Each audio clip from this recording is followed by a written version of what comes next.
अच्छा बेटा, जिसको मैंने क्लास से निकाल दिया उसकी फीस का क्या होगा? बेटा बाकी बच्चों को टाइम क्यों वेस्ट कर रहे हैं बेटा? जिसने नहीं पढ़ना ना पढ़े, बाकी बच्चों का टाइम ना वेस्ट करवाए। प्राइमरी प्लूटेंट्स आर द, अब बेटा ये टाइप्स ऑफ प्लूटेंट लॉन्ग क्वेश्चन भी आया हुआ है एक मरतबा, वैसे differentiate between primary प्लूटेंट and secondary प्लूटेंट, very important short question आता है इनका डिफरेंस करना। तो सबसे पहले पेज नंबर 122 पर आएंगे और प्राइमरी प्लूटेंट वहां से बोल्ड सा लिखा हुआ है, यहाँ से डेफिनेशन स्टार्ट हो रही है कि प्राइमरी प्लूटेंट्स आर द वेस्ट और एग्जॉस्ट प्रोडक्ट्स। एग्जॉस्ट प्रोडक्ट्स वो होती हैं जो किसी भी एग्जॉस्ट पाइप से बाहर निकाली जाती हैं, जैसे कहीं पे गैसेस प्रोड्यूस होती हैं, चिमनीज हैं, गाड़ियों में मोटरसाइकिल का सिलेंसर होता है तो वहाँ पे वो उसका एग्जॉस्ट पाइप है जहाँ से धुआं बाहर निकल रहा है।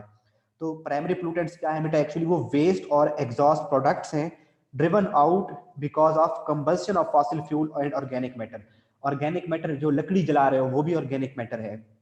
कहीं पर भी कंबस्शन का प्रोसेस हो रहा है, चीजें जल रही हैं, उसमें फॉसिल फ्यूल यूज हो रहा है या कोई भी ऑर्गेनिक मैटर बर्न हो रहा है, तो उनसे जो गैसेस प्रोड्यूस होती हैं वो प्राइमरी प्लूटेंट्स हैं। और प्राइमरी प्लूटेंट्स में क्या क्या आता है बेटा? These are oxides of sulphur.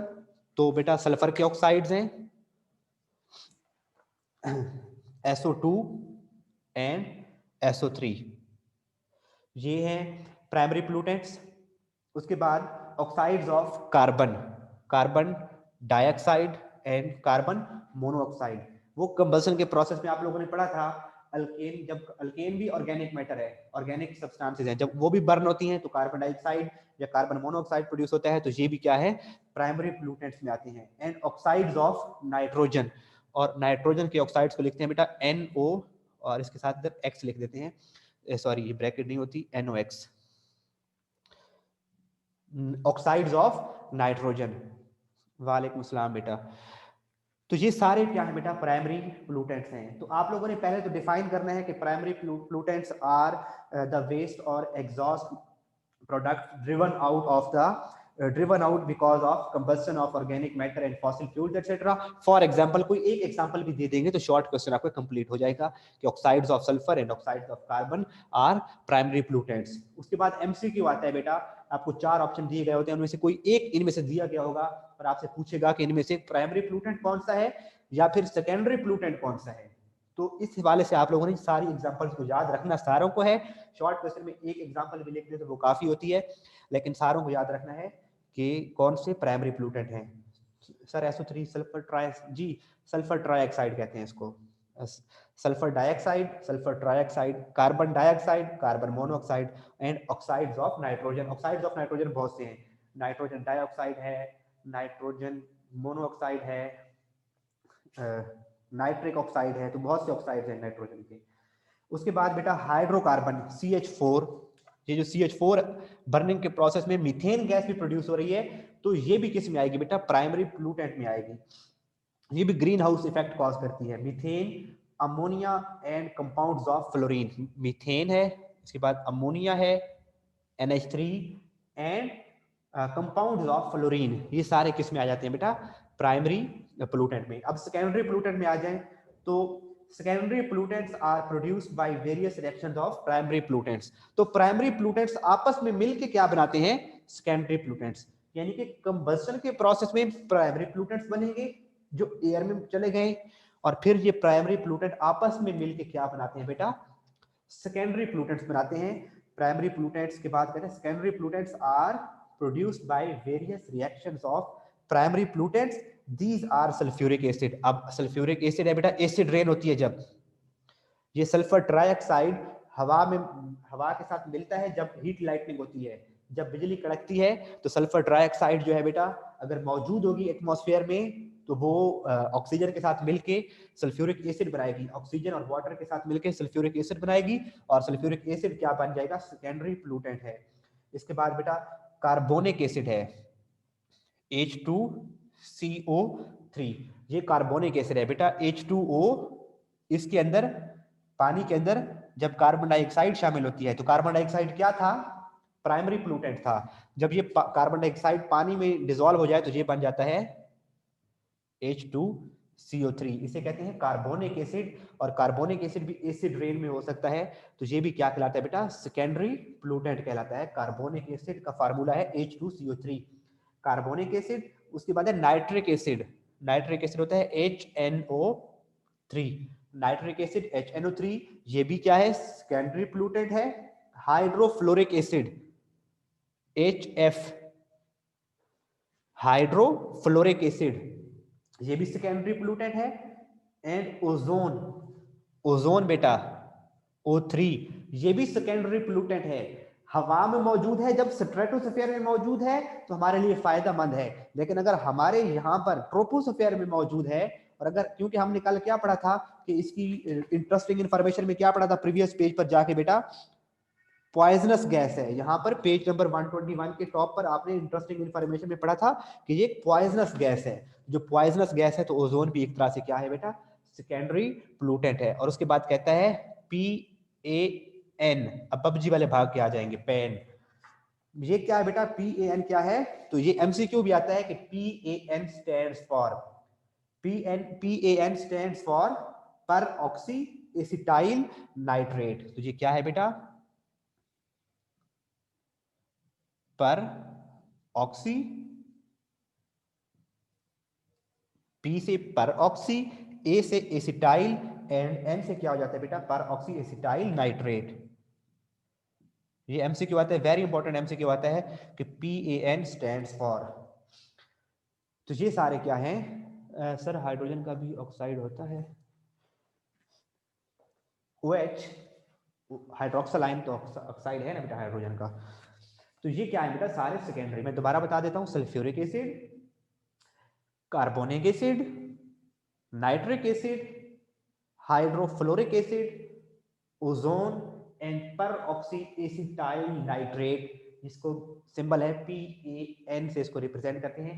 ये सारे क्या हैं, सेकेंडरी प्लूटेंट। तो दोबारा सुन ले बेटा, प्राइमरी प्लूटेंट वो हैं जो फॉसिल फ्यूल और ऑर्गेनिक मैटर के कंबस्शन की वजह से प्रोड्यूस होते हैं। उनमें क्या आ जाते हैं बेटा, oxides of sulphur, oxides of carbon, oxides of nitrogen, उसके बाद मीथेन गैस, और उसके बाद अमोनिया गैस और कंपाउंड्स ऑफ फ्लोरीन। और उसके बाद हमने पढ़ा सेकेंडरी प्लूटेंट्स। सेकेंडरी प्लूटेंट्स वो होते हैं जो प्राइमरी प्लूटेंट्स के डिफरेंट रिएक्शन से बनते हैं, यानी कि वो प्राइमरी प्लूटेंट आपस में मिल सकते हैं, या प्राइमरी प्लूटेंट किसी और सब्सटेंस से मिलके न्यू फॉर्म में आ सकते हैं, जिसको हम कहते हैं सेकेंडरी प्लूटेंट्स। और उसकी एग्जांपल है सल्फ्यूरिक एसिड है, नाइट्रिक एसिड है। अब बेटा ये ऑक्साइड्स ऑफ नाइट्रोजन से क्या बनेगा, ये देखिए, ये ऑक्साइड्स ऑफ नाइट्रोजन से क्या बनेगा, nitric acid. Oxides of sulphur से क्या बनेगा, सल्फ्यूरिक एसिड। ये कार्बन, ऑक्साइड्स ऑफ कार्बन से क्या बनता है, कार्बोनिक एसिड। इसी तरह से कंपाउंड्स ऑफ फ्लोरीन से क्या बनता है, हाइड्रोफ्लोरिक एसिड। पर ऑक्सी एसिटाइल नाइट्रेट, ये भी नाइट्रोजन के ऑक्साइड से बनेगा, ऑक्सीजन और नाइट्रोजन के कंबाइनेशन से PAN पर ऑक्सी एसिटाइल नाइट्रेट बनेगा। तो ये सारे क्या हैं, सेकेंडरी प्लूटेंट्स। क्लियर है बेटा, ये टॉपिक आगे चले, क्लियर है बेटा, रेज कर दूं इसको मैं। सर प्राइमरी प्लूटेंट से सेकेंडरी प्लूटेंट्स बनते हैं, जी बेटा, प्राइमरी प्लूटेंट से फिर आगे सेकेंडरी प्लूटेंट्स बनते हैं।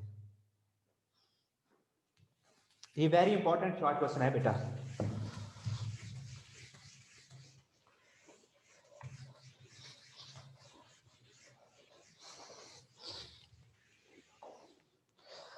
अब बेटा जी नेक्स्ट पैराग्राफ है, जस्ट रीडिंग के लिए है, कुछ भी इंपॉर्टेंट नहीं है, मैं रीड कर देता हूँ। Sources of air pollutants, as you know 99% of atmosphere consist of N2 and O2। ये एमसीक्यू आपको पहले भी मार्क करा गया था, आप पढ़ चुके हैं।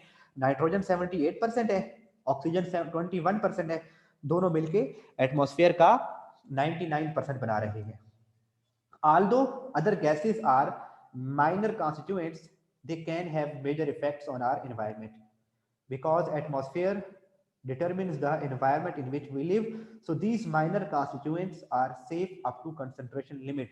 हर चीज की एक हद होती है, जब तक कोई सब्सटेंस अपनी हद में रहती है वो हार्मफुल नहीं है। जैसे कि कार्बन डाइऑक्साइड अगर ना हो तो आपको पता है आपके अर्थ का टेम्परेचर मेंटेन किसने किया हुआ है, कार्बन डाइऑक्साइड ने मेंटेन किया हुआ है और वाटर वेपर्स ने किया हुआ है। अगर कार्बन डाइऑक्साइड ना हो बिल्कुल भी, तो फिर जब बहुत कम हो तो आपका अर्थ का टेम्परेचर बहुत कम हो जाएगा, तो फायदेमंद है।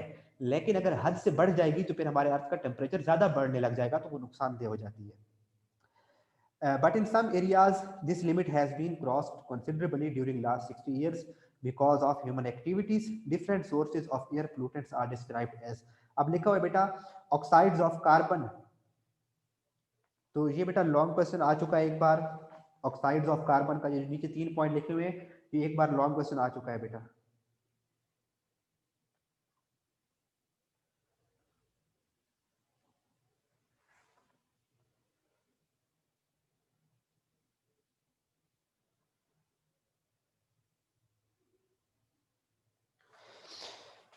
सर अगर वाटर कम हो तो पानी कम हो जाएगा, तो वैसे बेटा पानी की शॉर्टेज है, ड्रिंकेबल पानी भी कम हो जाएगा, वाटर वेपर्स कम होंगे तो उससे भी टेम्परेचर इफेक्ट होगा। जो कराची में टेम्परेचर क्यों नहीं कम होता, सर्दियों में क्यों सर्दी कम नहीं होती, ज़्यादा सर्दी नहीं पड़ती, इसलिए नहीं पड़ती क्योंकि जो कराची की एटमॉस्फेयर है वहाँ पे समंदर पास है, तो एयर के अंदर वाटर वेपर्स ज़्यादा हैं, तो वहाँ पे सर्दियों में टेम्परेचर बहुत कम नहीं होता और गर्मियों में टेम्परेचर बहुत हाई नहीं होता। और जब आप सहरा जो है बेटा, जो डेजर्ट एरियाज होते हैं वहां पे दिन को बहुत गर्मी पड़ती है और रात को बहुत ठंड पड़ जाती है, क्योंकि जो बेटा वाटर वेपर्स हैं वो टेम्परेचर को मेंटेन रखते हैं, सर्दियों में टेम्परेचर कम नहीं होने देते और गर्मियों में टेम्परेचर बहुत ज्यादा नहीं होने देते। हाँ जी बेटा, ऑक्साइड्स ऑफ कार्बन इंपॉर्टेंट है, और ये भी जस्ट रीडिंग के लिए मैं रीड कर रहा हूँ, आप लोग साथ में फॉलो करेंगे। सोर्सेज ऑफ, क्वेश्चन आता है राइट या what are sources of oxides of carbon, what are sources of oxides of carbon. अब कार्बन के ऑक्साइड दो तरह के हैं, कार्बन मोनोऑक्साइड है और एक कार्बन डाइऑक्साइड है, इनके सोर्सेज क्या है बेटा, तो ये हम पढ़ने जा रहे हैं। पहला सोर्स है बेटा, पहला सोर्स है, पहले पॉइंट के ऊपर हेडिंग बनाए वॉल्केनिक इरप्शन, पहले पॉइंट के ऊपर बेटा हेडिंग बनाएंगे, ये ऊपर मैं लिखता हूँ क्या पढ़ रहे हैं हम, सोर्सेज ऑक्साइड्स ऑफ कार्बन, और पहले पॉइंट के ऊपर हेडिंग बनाएंगे वॉल्केनिक इरप्शन।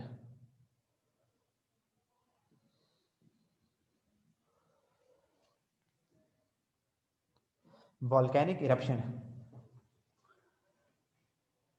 जी बेटा जी लॉन्ग क्वेश्चन भी आ चुका है एक बार एग्जाम में, वैसे जो शॉर्ट क्वेश्चन भी आता है, शॉर्ट क्वेश्चन आएगा तो आप बेशक सिंपली दो भी लिख दोगे ना, कोई से भी दो लिख दोगे, लेकिन अगर लॉन्ग क्वेश्चन आया है तो ये तीनों पॉइंट्स को हेडिंग बना के लिखोगे बेटा।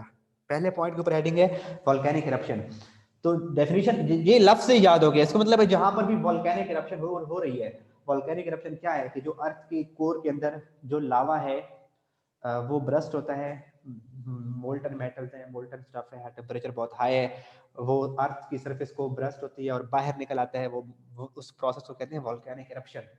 तो वॉल्केनिक इरप्शन में सिर्फ वो लावा जो है वो बाहर नहीं आता, बल्कि साथ में बहुत सी गैसेस भी रिलीज होती हैं, और उनमें जो मेजर गैस है वो कार्बन डाइऑक्साइड और कार्बन मोनोऑक्साइड है, ऑक्साइड्स ऑफ कार्बन है।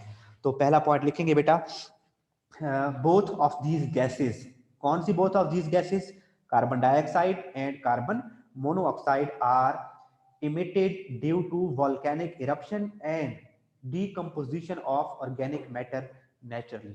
decomposition के प्रोसेस में भी प्रोड्यूस हो रहा है बेटा, यानी कि जब भी कोई चीज मर जाती है तो वो डिकम्पोज होती है, और उसकी डिकम्पोजिशन के प्रोसेस में फाउल स्मेलिंग गैसेस प्रोड्यूस होती हैं, और उनमें से ये गैसेस, कुछ गैसेस जो है वो ये भी हैं कार्बन डाइऑक्साइड और कार्बन मोनोऑक्साइड की भी कुछ प्रोपोर्शन होता है। नेक्स्ट है बेटा combustion of fossil fuel, second point पर क्या हेडिंग आएगी,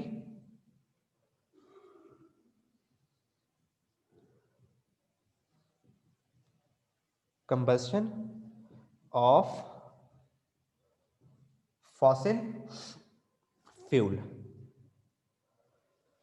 जो फॉसिल फ्यूल्स को बेटा हम जलाते हैं, फॉसिल फ्यूल को आपको मैंने बता दिया क्या है, फॉसिल फ्यूल्स में आता है कोयला, कोल, पेट्रोलियम की सारी प्रोडक्ट्स, नेचुरल गैस, ये सारे इसमें आते हैं फॉसिल फ्यूल। आपकी जो गाड़ियों में बर्न हो रहा है दैट इज फॉसिल फ्यूल, आपके जो किचन में बर्न हो रहा है that is fossil fuel. Industries में, आपके घरों में जो बिजली आ रही है, इलेक्ट्रिसिटी आ रही है, वो थर्मल पावर प्लांट में जहां पर बन रही है, तो थर्मल पावर प्लांट में कोयला यूज हो रहा है। तो जब कंबल्सन होगी, जब फॉसिल फ्यूल को जलाया जाएगा तो वहां से धुआं प्रोड्यूस होता है, स्मोक प्रोड्यूस होता है, और उस स्मोक के अंदर, उस धुएं के अंदर क्या मौजूद होते हैं, oxides of carbon.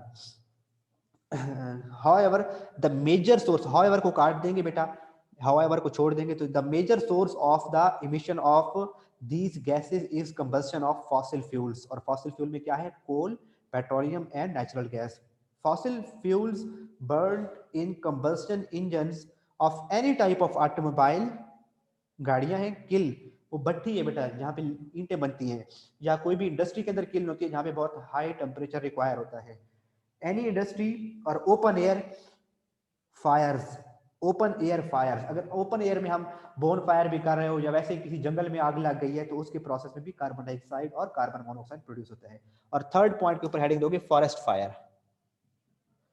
Third point पे क्या हेडिंग देंगे, अभी रिसेंटली पिछले साल 1-1.5 साल पहले आप लोग देख रहे थे कि ऑस्ट्रेलिया में जो थे फॉरेस्ट के अंदर आग लगी, बहुत बड़े पैमाने पर जंगल जो थे वो जल गए, तो वो जो लकड़ी बर्न हो रही है वो कितने धुआं प्रोड्यूस हो रहा है, तो उस धुएं के अंदर भी क्या है, कार्बन डाइऑक्साइड और कार्बन मोनोऑक्साइड। तो थर्ड पॉइंट के ऊपर क्या हेडिंग देंगे, फॉरेस्ट फायर्स।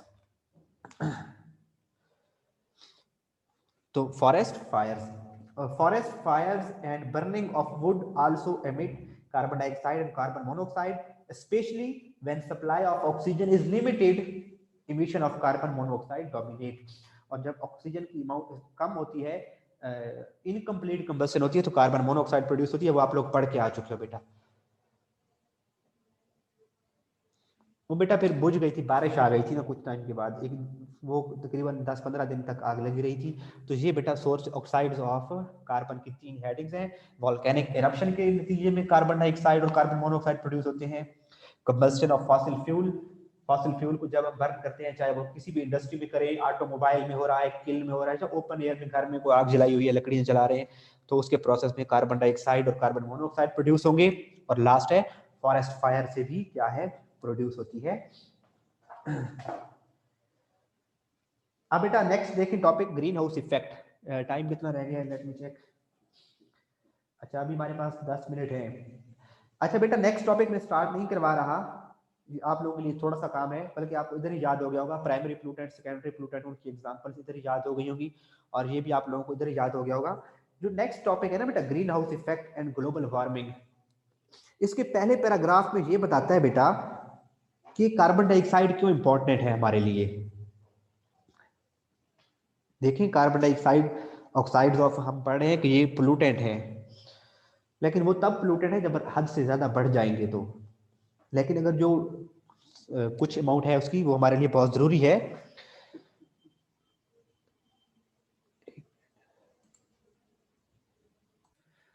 अल्लाह हाफिज बच्चों।